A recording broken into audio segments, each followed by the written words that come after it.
नमस्कार and welcome to English for all. This is Manish Rai. आज हम लेकर के आए हैं वर्ग 6 के बच्चों के लिए हनीशक्ल बुक से चैप्टर नंबर 8, जिसका नाम है बच्चों द बैनियन ट्री। जी, जिसका नाम है द बैनियन ट्री। बच्चों, बैनियन का अर्थ होता है बरगद। जी बच्चों, तो पाठ का नाम है बरगद का पेड़। मैं उम्मीद करता हूँ कि आप सभी बच्चे बरगद का पेड़ देखे होंगे। जिस कमरे में बैठ करके मैं यह रिकॉर्डिंग कर रहा हूँ, ठीक सामने बरगद का पेड़ है। मैं अपने कमरे से बरगद के पेड़ को देख सकता हूँ। तो बिफोर यू रीड, इससे पहले कि आप द बैनियन ट्री को पढ़ें, आइए इन बातों को जान लेते हैं। लिखा कि have you seen a mongoose. बच्चों, मंगूस का मतलब होता है नेवला, जिसको हम लोग अपने गाँव में बचपन में नेऊर कहते थे। तो have you seen a mongoose, क्या आपने नेवला को देखा है? जी। You have read in lesson 9, आप लेसन 9 में पढ़ चुके हैं। बच्चों, ये मुख्यतः 10 होना चाहिए। आप लेसन 9 में पढ़ चुके हैं दैट ए मंगूस की, दैट का मतलब हो गया की। ए मंगूस मतलब एक नेवला कैन फाइट विथ, लड़ सकता है, एंड किल अ स्नेक, और सांप से लड़ भी सकता है और सांप को मार भी सकता है। लुक एट द पिक्चर्स, तस्वीरों को देखें। नीचे आपको तस्वीरें दिखेंगी। लिखा है कि लुक एट द पिक्चर्स, तस्वीरों को देखें, and read the lines given along with them, और उनके अगल बगल जो पंक्तियां दी गई हैं ना, उनको पढ़िए और खुद समझिए। तो आइए द बैनियन ट्री, बरगद के पेड़ नामक चैप्टर को पढ़ना शुरू करते हैं। ये तस्वीर देखिए बच्चों, ये सांप है। जी, ये क्या है बच्चों? सांप है, स्नेक, और ये मंगूस है जिसको बोलते हैं नेवला। मेरे गांव में अभी भी बहुत नेवला है, रोज नेवले देखे जाते हैं सड़क को पार करते हुए। तो बच्चों, आइए इस चैप्टर की शुरुआत करते हैं। The fight of the cobra and the mongoose.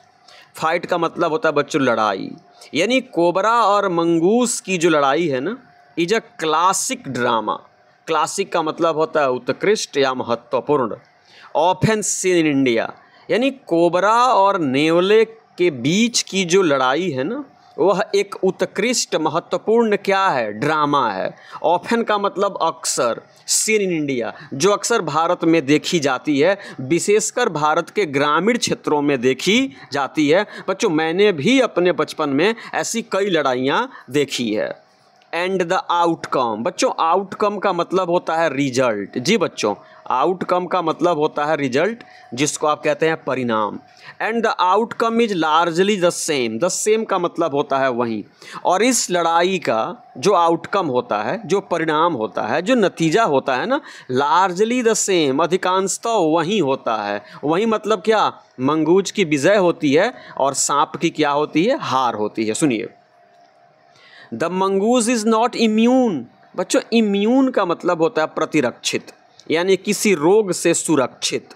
The mongoose is not immune to the venomous bite. बच्चों, वैनमस का मतलब होता है विषैला या जहरीला, और बाइट का मतलब होता है दांत से काटना। यानी मंगूस जो है, नेवला जो है ना, अगर सांप उसको काट दे, जी सांप उसको काट दे, सांप उसके शरीर में अपना विष प्रवाहित कर देना, तो वह इम्यून नहीं है, वह प्रतिरक्षित नहीं है, उसकी मृत्यु हो सकती है। But is faster and quicker in motion than the snake. लेकिन मंगूस जो होता है ना, वो स्नेक से फास्टर एंड क्विकर, तेज होता है, फुर्तीला होता है, चपल होता है। इस कारण जब दोनों के बीच में क्लासिक फाइट होती है ना, तो मंगूस की विजय होती है और सांप की हार होती है। द कोबरा एज्यूम्स, कोबरा मतलब नाग समझिए। The cobra assumes A posture of defence. बच्चों, पोस्चर ऑफ डिफेंस का मतलब हुआ रक्षात्मक मुद्रा। जी, पोस्चर ऑफ डिफेंस का मतलब हुआ रक्षात्मक मुद्रा। द कोबरा एज्यूम्स, एज्यूम का मतलब धारण कर लेना। नाग जो है ना, एक रक्षात्मक मुद्रा धारण कर लेता है। कब? जब वह मंगूस से, जब वह नेवले से टकराता है, जब नेवले से लड़ाई होती है, तब वह रक्षात्मक रूप धारण कर लेता है। एंड अटेम्प्ट्स, अटेम्प्ट्स का मतलब कोशिश करता है, टू रीच द एनिमल, और वह मंगूस के पास पहुंचने की कोशिश करता है बाई अ स्वीपिंग स्ट्राइक। बच्चों स्वीपिंग स्ट्राइक जो देख रहे हैं ना, स्वीपिंग स्ट्राइक का मतलब होता है, स्वीपिंग का मतलब होता है असरदार या व्यापक, यानी असरदार या व्यापक। स्ट्राइक मतलब प्रहार करते हुए वह नेवले के पास पहुंचने की कोशिश करता है कि मैं इसको दांत से काटूं और इसको क्या कर दूं, मार दूं। But the quick moving mongoose, लेकिन मंगूज जो होता है ना, क्विक मूविंग होता है, बहुत जल्दी जल्दी अपनी जगह बदलता रहता है, बहुत फुर्तीला होता है, बहुत तेज होता है। Jumps out of rich, rich का मतलब होता है पहुंच, वह कूद करके सांप के पहुंच से दूर निकल जाता है। At the snake from another direction, और फिर दूसरे तरफ से सांप पर हमला करने के लिए तैयार हो जाता है। बच्चों डायरेक्शन का मतलब होता है दिशा। जी, सांप जो होता है वो अभी मंगूस पे हमला करता है, यानी कैसे, स्वीपिंग स्ट्राइक, असरदार हमला करता है।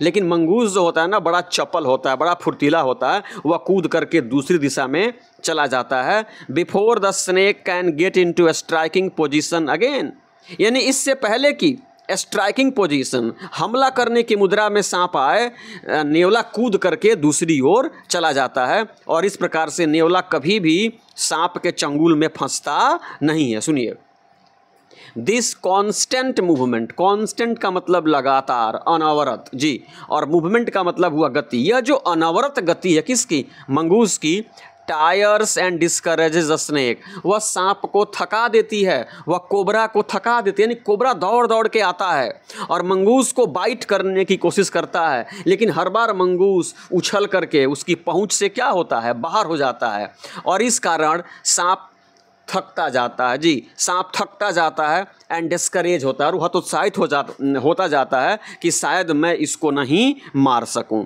And the mongoose is finally able to leap in close and bury its teeth in the snake. बच्चों नेक का मतलब होता है गर्दन। जी बच्चों, नेक का मतलब होता है गर्दन, और अंत में क्या होता है, मंगूस इज फाइनली मतलब अंत में, able to leap in close, यानी बहुत करीब में आकर के क्या करता है, बहुत करीब में, सांप के बहुत क्लोज में आकर के लीप करता है, उछलता है। एंड बरी इट्स टीथ, और उछलते हुए, हवा में पैंतरेबाजी करते हुए वह सांप के गर्दन में क्या करता है कि अपने टीथ को, दांत को बरी करता है, मतलब गड़ा देता है, मतलब अपने दांतों से, अपने मुंह से सांप को क्या करता है, काट लेता है। यूजुअली, प्राय, ये जो वर्ड देख रहे हैं ना, सैबरिंग, इसका मतलब होता है दो टुकड़े करना या किसी वस्तु को काट देना। ज्वाइंट्स ऑफ इट्स वर्टेब्रा, और इस प्रकार से कूद करके सांप के गर्दन को पकड़ लेता है और उसके वर्टेब्रा को दो हिस्सों में काट करके अलग कर देता है। कौन बच्चों, मंगूस। और इस प्रकार से हर लड़ाई में मंगूस की विजय होती है और सांप की पराजय होती है। ऐसा नहीं है कि इसको जहर नहीं लगती, लेकिन इतना फुर्तीला होता है कि सांप इसको काट ही नहीं पाता। तो बच्चों यह जो बानियन ट्री है ना, यह दो हिस्सों में यह कहानी बटी है। तो आज के वीडियो में मैं केवल पहला हिस्सा आपको पढ़ाऊंगा और दूसरा हिस्सा दूसरी वीडियो में पढ़ाऊंगा। तो आइए, लिखा कि you must have seen a banyan tree. आप बनियान ट्री को देखे होंगे, आप बरगद पेड़ को देखे होंगे। This is a story about what the author saw. बच्चों ऑथर का मतलब होता है लेखक, यानी यह जो कहानी है ना, यह व्हाट द ऑथर सॉ, यानी इस चैप्टर के जो लेखक हैं ना, जो कथानक हैं, जो कहानीकार हैं, उन्होंने जो देखा एज ए यंग बॉय, एक युवा लड़के के रूप में, एक कम उम्र के लड़के के रूप में, व्हेन ही वाज सिटिंग, जब वो बैठे थे, in an old banyan tree, जब वह एक, ओल्ड का मतलब हुआ पुराने, जब वह एक पुराने बरगद के पेड़ पे बैठे थे, in his grand fathers house, अपने दादाजी के घर में, बैनियन ट्री, बरगद के पेड़ के ऊपर बैठ करके उन्होंने जो कुछ देखा वहीं इस कहानी के रूप में आपके लिए लिखा है बच्चों। तो आइए पार्ट 1 की शुरुआत करते हैं। बच्चों लिखा है कि दो का मतलब होता है यद्यपि, though the house and the grounds belong to my grandparents. बच्चों ग्रैंड पेरेंट्स का मतलब होता है दादा दादी, यानी यद्यपि, और ये जो दो लिखे हैं ना, दो का मतलब होता है यद्यपि। तो बच्चों लिखा है कि यद्यपि घर और ज़मीन मेरे दादा दादी के थे। The magnificent old banyan tree was mine, लेकिन जो मैग्निफिसेंट का मतलब होता है बच्चों शानदार। जी, मैग्निफिसेंट का मतलब होता है शानदार, भव्य, लेकिन यह सुंदर, शानदार, भव्य जो ये बैनियन ट्री है, जो बरगद का पेड़ है ना, वाज माइन, ये किसका था, मेरा था। घर, दादाजी का था, ज़मीन दादाजी की थी, लेकिन यह पेड़ जो था ना मेरा था। ये कैसे सुनिए, चिफली बिकॉज क्योंकि ग्रैंडफादर एट 65 क्योंकि मेरे दादाजी जिनकी उम्र 65 साल की थी, could no longer climb it. Climb का मतलब होता है पेड़ पे चढ़ना। अब वो पेड़ पर नहीं चढ़ सकते थे, पेड़ पर केवल मैं ही चढ़ता था, इसलिए पेड़ जो था ना वो मेरा था, भले ही घर और ज़मीन दादाजी की थी। पैराग्राफ नंबर 2 देखते हैं बच्चों। लिखा है कि इट्स स्प्रेडिंग ब्रांचेज। स्प्रेडिंग का मतलब होता है फैली हुई, और ब्रांचेज का मतलब होता है डालियाँ या शाखाएं। इस बैनियन ट्री की, इस बरगद के पेड़ की जो डालियाँ थी ना बच्चों, वो फैली हुई थी, बड़ी बड़ी डालियाँ दूर दूर तक फैली हुई थी। Which hung to the ground, और जो जमीन तक लटकी हुई थी। जी बच्चों, उसकी जो शाखाएं थी ना जमीन तक लटकी हुई थी। And took root again, root का मतलब होता है जड़। और याद रखिएगा, जब बरगद का पेड़ की डाली जब जमीन से सटती है ना, तो फिर वहाँ वो जड़ बना लेती है, और फिर से वहाँ एक नया पेड़ छोटा सा क्या होता है, उग जाता है। वहाँ भी ऐसे ही हुआ था। Forming a number of twisting passages. बच्चों, ट्विस्टिंग का मतलब होता है टेढ़े मेढ़े, और पैसेजेस का मतलब होता है रास्ता। यानी वह जो बड़ा बरगद का पेड़ था, उसकी डाली नीचे की ओर आई थी, धरती से जुड़ गई थी, और बहुत सारी डालियां नीचे आकर के धरती से जुड़ी हुई थी, और उन जुड़ी हुई के बीच से रास्ते बने हुए थे। गिव मी एंडलेस प्लेजर, मुझे वो बड़ा आनंद देते थे। जब मैं उन रास्तों से गुजरता था तब मुझे बड़ा आनंद आता था। एंडलेस का मतलब होता है बच्चों असीमित, और प्लेजर का मतलब होता है आनंद या मज़ा। जब मैं उन पैसेजेस से गुजरता था, ट्विस्टिंग पैसेजेस से, टेढ़े मेढ़े रास्तों से, मुझे असीम खुशी होती थी, मुझे अतुलनीय मज़ा आता था। एमोंग देम, यानी उन पैसेजेस के बीच, उन डालियों के बीच, उन शाखाओं के बीच, वेयर स्क्विरल्स, उसमें गिलहरियाँ रहती थीं, एंड स्नेल्स, घोंघे रहते थे, एंड बटरफ्लाइज, और उनमें तितलियाँ रहती थीं। ये डिस्क्राइब करते हुए आपको बता रहे हैं। The tree was older than the house, वह जो पेड़ था ना मेरे घर से भी ओल्डर था, मतलब पुराना था। ओल्डर देन ग्रैंडफादर, मेरे दादाजी से भी वह पेड़ पुराना था। मेरे दादाजी की उम्र 65 थी, और उस पेड़ की आयु 65 से भी ज़्यादा थी। As old as Dehradun itself, Dehradun जो शहर है ना, शायद उतना ही पुराना शहर है जितना कि वह पेड़, मतलब वह बहुत पुराना पेड़ था। I could hide my self, hide का मतलब बच्चों छिपना या छुपाना। I could hide my self in its branches, मैं उस पेड़ की डालियों के पीछे अपने आप को छुपा लेता था। बिहाइंड थिक ग्रीन, थिक का मतलब होता है बच्चों घना। जी, थिक का मतलब होता है घना, यानी पेड़ की घनी हरी हरी पत्तियों के बिहाइंड, पीछे मैं क्या होता था, छिप जाता था। And spy on the world below, और नीचे की दुनिया की मैं स्पाई करता, जासूसी करता, मतलब चुपचाप पेड़ की ऊपर शाखाओं में बैठ जाता था, पत्तियों के पीछे छिप जाता था, और नीचे कौन क्या कर रहा है उसको मैं चुपचाप सीक्रेटली देखा करता था। पैराग्राफ नंबर 3 देखिए बच्चों। कह रहा है my first friend was a small grey squirrel, मेरा पहला फ्रेंड, या यूँ कहे कि मेरी फर्स्ट फ्रेंड जो था ना, पहला जो मित्र बना, वो एक स्मॉल स्क्विरल, एक छोटी सी गिलहरी जो थी ना, वह मेरी पहली फ्रेंड बनी थी। Arching is back and sniffing into the air, जो स्नीफ का मतलब होता है सूंघना, यानी अपने पीठ को झुकाते हुए, and sniffing into the air, और हवा में सूंघते हुए। आप भी जब गिलहरी को गौर से देखोगे ना, तो अपने दोनों पिछले पैरों को ज़मीन पे टिका देती है, और अगले दोनों पैरों को हवा में करके लगता है कि कुछ देख रही है और हवा में सूंघ रही है। तो ऐसे ही वो करती थी।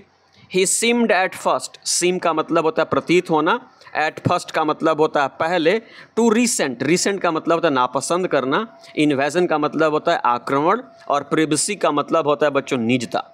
यानी वह हवा में अपने पीठ को मोड़ करके हवा में सूंघते हुए ऐसा प्रतीत होता था पहले कि वह उसकी निजता पे, मेरा जो ये हमला था ना, उसको वो नापसंद करती थी। बट व्हेन ही फाउंड, लेकिन जब उसे मालूम पड़ा, किसको, गिलहरी को, जब ये मालूम पड़ा, that I didn't arm my self with catapult और एयर गन, यानी जब उसको पता चला कि मेरे पास नहीं तो कैटापुल्ट है, कैटापुल्ट का मतलब गुलेल, जिसको हम लोग गांव में गुर्देल कहते हैं, बंदरों को बगीचे से भगाने के काम में लाते हैं। जब उस गिलहरी को ये पता चला कि मेरे पास न तो एयर गन है और ना ही गुलेल है, ही बिकेम फ्रेंडली, वह मेरे दोस्त बन गई, वह मेरी मित्र बन गई, वह मेरे साथ मित्रोत आचरण करने लगी।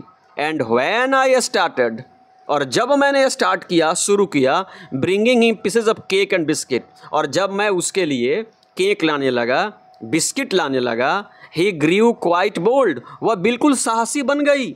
अब मुझसे वो डरती नहीं थी, है ना। पहले उसको लगा कि मेरे हाथों में गुलेल हो सकता है, एयरगन हो सकता है, तब वो मुझसे नाराज़ थी। लेकिन जब मैं उसके लिए केक लाने लगा, जब मैं उसके लिए बिस्किट लाने लगा, वह बोल्ड, वह बहादुर बन गई, साहसी बन गई, यानी अब वह मुझसे डरती नहीं थी। And was soon taking morsels from hand, morsels का मतलब होता है कौर। आप लोग भी खाना को सान करके 1 कौर 2 कौर 3 कौर खाते हैं ना, तो वह अब मेरे हाथों से मॉर्सल्स लेने लगी, यानी कौर लेने, यानी मेरे हाथों से वो खाने लगी। कौन? गिलहरी। बिफोर लॉन्ग, अभी ज़्यादा समय नहीं हुआ था, he was delving into my pockets, वह मेरे जेब भी झांकने लगी। जी बच्चों, डेल्व इनटू का मतलब होता है झांकना, वह मेरे जेब में भी झांकने लगी। वह इतनी बोल्ड बन गई थी, वह इतनी साहसी बन गई थी, अब हम इतने अच्छे फ्रेंड हो चुके थे कि डरने की बात कौन कहे, अब वह मेरे जेबें झांकती थी। And helping himself to whatever he could find, और मेरे जो जेब में जो कुछ भी मिलता था, व्हाट एवर, मेरे जेब में जो कुछ भी मिलता था ना, वह लेकर के रफू चक्कर हो जाती थी। कौन? वह छोटी सी गिलहरी जो मेरी फर्स्ट फ्रेंड थी। अब आगे सुनिए, लिखा he was a very young squirrel. बच्चों यहाँ पे स्क्विरल को ही कहा गया है, लेकिन चूंकि सी कहने की आदत है इसलिए मैं सी मान के चल रहा हूँ। He was a very young squirrel, वह गिलहरी जो थी ना बहुत छोटी थी, बहुत कम उम्र की थी। And his friends and relatives, और उसके दोस्त और उसके जो रिलेटिव्स थे ना, जो उसके रिश्तेदार थे, प्रोबेबली मतलब शायद, थॉट सोचते थे, हिम फुलिश, उसको मूर्ख समझते थे। उस गिलहरी के जो अन्य परिजन थे ना, उसको फुलिश, मूर्ख समझते थे। एंड हेड स्ट्रॉन्ग समझते थे। हेड स्ट्रॉन्ग का मतलब था मनमानी करने वाला, हठी या जिद्दी। वह इसको जिद्दी समझते थे, मनमानी करने वाला समझते थे। क्यों?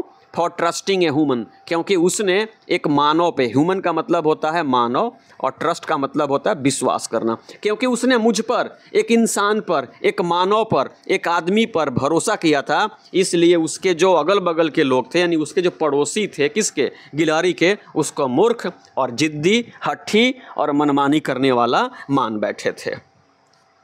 नंबर 4 देखिए, इन द स्प्रिंग का मतलब होता है बसंत ऋतु में। When the banyan tree was full of small red figs.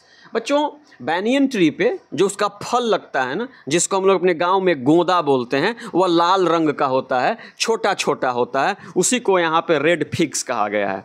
यानी स्प्रिंग सीजन में जब बैनियन ट्री पे, जब बरगद के पेड़ पे बच्चों रेड फिग्स, लाल गोंदे उगाते हैं ना, मतलब उसका फल है ये। बर्ड्स ऑफ ऑल काइंड्स, तब सभी प्रकार के पक्षी, हमने देखा है बच्चों, घर के बगल में ही बरगद का पेड़ है, जब लाल रंग का गोंदा फिग्स आ जाता है ना, तो सभी प्रकार के पक्षी would flock into its branches, है ना, इसके शाखाओं पे, डालियों पे फ्लॉक करते हैं, मतलब मंडराते रहते हैं उसके गोंदे को खाने के लिए, उसके फिग्स को खाने के लिए दिन भर चहचह चहचह पक्षी किए रहते हैं। अब यहाँ पे देखिए कौन कौन से पक्षी आते हैं। द रेड बॉटम्ड बुलबुल, यानी बुलबुल चिड़िया आती थी जिसका निचला हिस्सा लाल रंग का था। बुलबुल चीयरफुल, बहुत ही चीयरफुल होती है एंड ग्रीडी, और बहुत ही लोभी होती है। वह चाहती है कि खूब फीग खाऊं। पैरट्स भी आते थे, मैना भी आते थे, क्रोज भी आते थे, कौवे भी आते थे, यानी सारी पक्षियाँ उस बैनियन ट्री के ब्रांचेज पे आते थे उसके फिग्स को खाने के लिए। स्क्वाबलिंग विथ वन अनदर, जो स्क्वाबलिंग का मतलब होता है झगड़ा करना, और आपस में झगड़ते रहते थे और उस बैनियन ट्री के फिग्स को खाते भी रहते थे। आप भी किसी पेड़ के नीचे जा कर के देखो बच्चों, उस पेड़ पर जब फल लगते हैं ना, तो बहुत सारे पक्षी आते हैं, उसको खाते हैं, आपस में लड़ते हैं, झगड़ते हैं, चहचहाते हैं, खाते हैं, आनंद भी लेते हैं। वहीं वैसा यहाँ भी हो रहा था। ड्यूरिंग द फिग सीजन, यानी जब बैनियन ट्री पे जब फल लगता है, जब फिग लगता है ना, उस ऋतु के दौरान the banyan tree was the noisiest place in the garden, मेरे बगीचे में सबसे शोरगुल वाला पेड़ था। कौन? Banyan tree. क्यों? क्योंकि उस पर फिग लगे थे, फिग पक चुके थे और उनको खाने के लिए नाना प्रकार के पक्षी आए थे, सब चहचहा रहे थे, इसलिए बड़ा वहाँ पे शोरगुल हो रहा था। इसलिए लेखक ने कहा है कि वह नॉइजिएस्ट प्लेस था, सबसे शोर शराबा वाला जगह था मेरे बगीचे में। नंबर 5 देखिए बच्चों, नंबर 5 कह रहा है कि half way up the tree, यानी पेड़ आधा अगर आप चढ़ गए ना तो वो हाफ वे होता है। तो लिखा है कि half way up the tree, यानी पेड़ के बीचों बीच। आई हैड बिल्ट, मैंने बना लिया था। यहाँ पे कथानक कह रहे हैं, लेखक कह रहे हैं कि पेड़ के बीचों बीच, बरगद पेड़ के बीचों बीच मैंने बना लिया था अ क्रूड प्लेटफॉर्म। क्रूड का मतलब होता है बच्चों कच्चा कहिए या काम चलाऊं कहिए, एक प्लेटफॉर्म बना लिया था, यानी वहाँ पे बैठने के लिए पेड़ के ऊपर डालियों पर ही मैंने बैठने के लिए एक छोटा सा काम चलाऊं प्लेटफॉर्म बना लिया था। Where I would spend the afternoons, जहाँ मैं दोपहर अपना बिताया करता था। पेड़ के ऊपर डालियों पे मैंने एक काम चलाऊं प्लेटफॉर्म चबूतरा की तरह जगह बना लिया था और दोपहरिया में मैं उस पर बैठा करता था। When it was not too hot, जब बहुत गर्मी नहीं होती थी तो रोज़ दोपहर में मैं उसी पेड़ पर, उसी क्रूड प्लेटफॉर्म पे जाके बैठ जाता था। आई कुड रीड देयर, मैं वहाँ पे बैठ करके पढ़ा करता था। Propping my self up, propping my self up का मतलब होता है से सट कर, अगेंस्ट द ट्री, यानी पेड़ से सट कर, पेड़ की मोटी डाली से सट करके, with A cushion from the living room, और कमरे से एक कूशन, एक तकिया लेके गया था, एक तोशक लेके गया था, उस तोशक को दीवार में सटा देता था और उसी तोशक के सहारे बैठ करके उस क्रूड प्लेटफॉर्म पे मैं पढ़ा करता था। अब क्या पढ़ता था? ट्रेजर आइलैंड नामक पुस्तक पढ़ता था, हकलबेरी फिन नामक पुस्तक पढ़ता था, and the story of doctor Dolittle भी मैं पढ़ा करता था। Where some of the books that made up my banyan tree library, यानी उस ट्री के ऊपर मैंने छोटी सी लाइब्रेरी बना रखी थी जिस पर उपरोक्त किताबों को मैं रखा करता था और वहीं पे बैठ करके, बैनियन ट्री के प्लेटफॉर्म पे बैठ करके तकिया के सहारे बैठता था और वहीं पे दोपहरिया में मैं किताबें भी पढ़ा करता था। कथानक बोल रहे हैं, लेखक बोल रहे हैं, ऑथर बोल रहे हैं। नंबर 6 देखिए, when I did not feel like reading, when I did not feel like reading, जब पढ़ने का मन नहीं करता था, जब पढ़ने का मन नहीं करता था, आई कुड लुक डाउन, तब मैं नीचे देखता था, लुक डाउन नीचे देखता था, थ्रू द लीव्स पत्तियों से हो करके, एट द वर्ल्ड बिलो, यानी जब पढ़ने का मन नहीं करता था तब मैं पत्तियों से हो करके नीचे धरती की ओर, दुनिया की ओर देखता था। And on one particular afternoon, और एक दोपहरिया की बात है, मैं उसको विशेषकर इसलिए, मैं उसको पार्टिकुलर इसलिए कह रहा हूँ, विशेष इसलिए कह रहा हूँ कि उस दिन एक विशेष घटना घटी थी। तो कथानक ऑथर कह रहे हैं, नरेटर कह रहे हैं कि एक दोपहरिया, I had a grand stand view. बच्चों, ग्रैंड स्टैंड व्यू का मतलब होता है बिल्कुल साफ दिखाई देना, मुझको बिल्कुल साफ दिखाई दिया, of that classic of the Indian Wilde's, Indian Wilde's, Wilde's का मतलब होता है जंगली पशु, जंगली जानवर, यानी भारतीय जंगली जानवरों के क्लासिक्स को, उनके फाइट को मुझे बहुत ही साफ देखने का अवसर मिला। और वो फाइट क्या थी सुनिए, a fight between a mongoose and a cobra, और वह लड़ाई जो थी ना एक नेवले और एक नाग की थी। तो नेवले और नाग की लड़ाई को मैं पेड़ के ऊपर बैठ करके पत्तियों के बीच से बिल्कुल साफ साफ देख रहा था। मेरे रोंगटे खड़े हो गए थे सांप और नेवले की लड़ाई को देख करके। तो सांप और नेवले की लड़ाई में कौन जीता, कैसे जीता, किसकी पराजय हुई और साथ साथ में कौन घटना हुई के लिए आप इस वीडियो के पार्ट 2 को ज़रूर देखेंगे। पार्ट 2 भी अगले 1-2 दिनों में मैं अपलोड करूँगा। लेकिन अगर द बैनियन ट्री का पार्ट 1 पसंद आया हो तो चैनल को सब्सक्राइब करें, वीडियो को लाइक करें, अपने मित्रों से भी शेयर करें, अपने सुझाव भी दें और इस वीडियो को समाप्त करने से पहले मेरे साथ बोलें जय हिंद।